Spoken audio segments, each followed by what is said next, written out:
Let us now look at interpreters. What is an interpreter?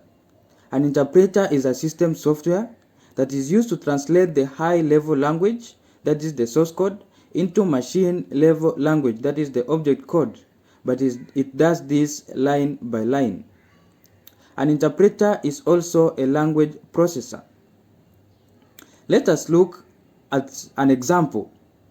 Let's say we have 20 lines of code to an interpreter. The interpreter will pick the first line of the source code.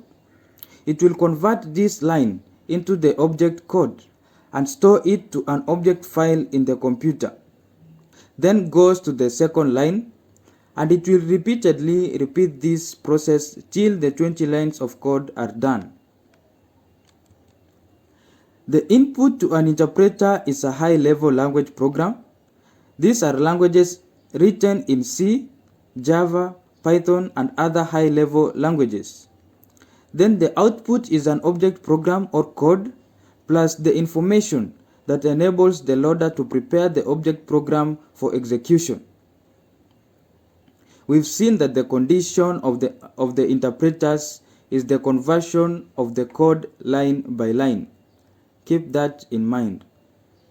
What are some of the advantages and disadvantages of the interpreter? For the advantages, the interpreters makes it easy to write programs. Here, programmers do not need to know the complex machine-level languages. They do not need to know all the adjacent or the equivalent machine code languages, that is the binary code language. Another advantage of interpreters is that it needs a low memory space.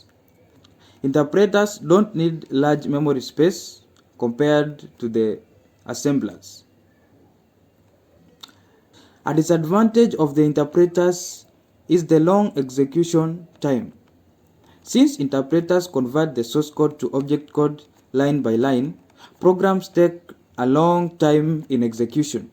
This is disadvantageous, especially for large programs. To resolve this, compilers were developed. In our next video, we will discuss about the compilers and how they tried to resolve this disadvantage of interpreters.